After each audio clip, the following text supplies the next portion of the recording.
Welcome to Mr. P's Film Review. Is it really that difficult to believe?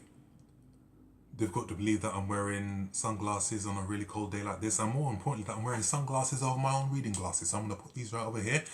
But that was my poor interpretation of a film that I'm going to be reviewing right now. And since Avengers Endgame is just dominating the box office right now, I thought let me give you a review of a film that has just turned 20 years old. Yes, that's right, The Matrix is 20 years old. Released in 1999 and directed by the Wachowskis, and it stars Keanu Reeves, Carrie Ann Moss, Laurence Fishburne, Hugo Weaving and Joe Pantoliano. This film was a critical and commercial success, grossing over $470 million worldwide and winning 4 Academy Awards. And this is a film that has influenced many films down the line in terms of its visual effects and action sequences. The Matrix tells the story of Thomas Anderson, brilliantly played by Keanu Reeves, who by day is a mild-mannered computer programmer and by night is a renegade computer hacker called Neo. And this character he cannot comprehend that there is something wrong with the world, but he just doesn't understand what it is. He gets messages from his computer saying, the Matrix, what is the Matrix? And he is signposted to a character called Morpheus, brilliantly played by Laurence Fishburne.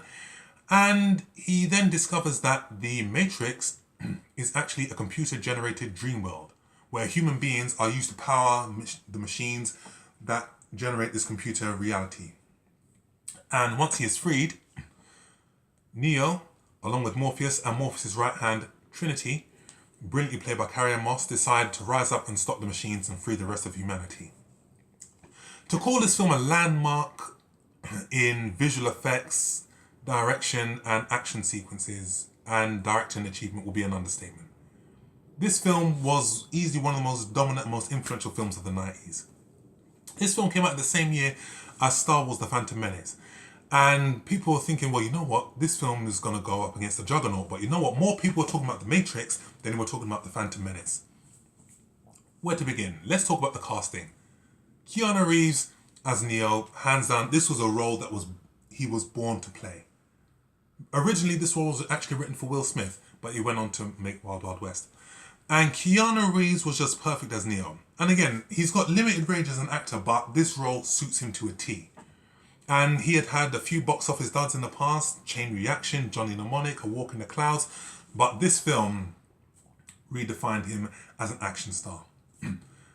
Morpheus, brilliantly played by one of my favourite actors, Laurence Fishburne. This film re-established him as an action star because Laurence Fishburne has been in the acting game a very, very long time.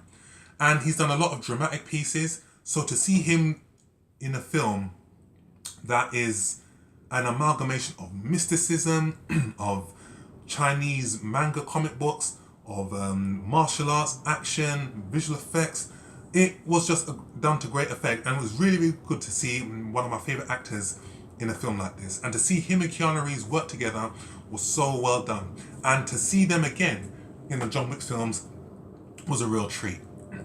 Carrie Ann Moss, wow, hands down, this young lady has redefined the role of an action female star, because prior to that she was a relatively unknown actress, and she had done bits and pieces here and there, but she was relatively unknown. So to see her in this role as a woman that can hold her own, that can fight, that can kick, that can punch, that can shoot people, was done to brilliant effect. And it, again, like I said, it redefined the role, because prior to that, Linda Hamilton had reset the bar with Terminator 2. Because in the first Terminator, she was very young. She was like, oh, help me, I'm Sarah Connor.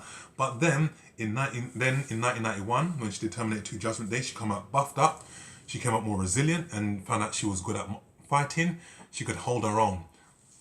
Carrie Ann Moss's character, Trinity, took that character to another level. And now if you see the roles that this character has influenced, be it Charlize Theron in Atomic Blonde or Uma Thurman in Kill Bill, you can see that this character has left its thumbprint on this film. Hugo Weaving as Mr. Smith, I think easily one of the best villains out there. And again, Hugo Weaving is easily one of the most reliable character actors around. You put Hugo Weaving in the film, you know you're going to get a phenomenal performance, and he did so well. And again, like I've always said, the hero is only as good as the villain, and it helped that the villain could actually do the same things as the hero in terms of martial arts, in terms of kicking, in terms of shooting. It was done to brilliant effect. And the casting of this film is just perfect, and the visual effects and the editing and the cinematography, this film is just gorgeous. This film was set in Australia, and it's got a whole type of green element around it, but it works. And you know that you have done your job when you have done a film that is that much of a landmark in filmmaking achievement, that it can influence other films and also be parodied by other films. And they've always said that imitation is the highest form of flattery. And if you look at films that The Matrix has been, that films that have parodied The Matrix, i.e. the infamous bullet time sequence, the freeze frame sequence where they capture a character there, then they move around to another character angle and take the shot there. The Simpsons, Kung Fu Panda, Shrek, they have all imitated this to great effect. But also when you look at the film in terms of its visual effects achievement and in terms of action sequences, it's influenced a whole lot of films. Doctor Strange, in terms of its take on reality, Inception, in terms of the visual effects and take on reality, the action sequences in terms of like Equilibrium, which was brilliantly done by Kristen Bell and Ty Diggs in terms of dressed in black and shooting one another, and even Mission Impossible 2. As rubbish as that film was, you can see how they drew influences from The Matrix in terms of wearing sunglasses, in terms of shooting, etc. And The Matrix stands alone as easily one of the best science fiction films ever. And 20 years on, I can easily say that this film is as relevant now as it was then. 20 years ago, this film was a great science fiction film. And it, again, was ahead of its time, like Terminator 2 was, in terms of our reliance on technology and our putting power in the hands of computers.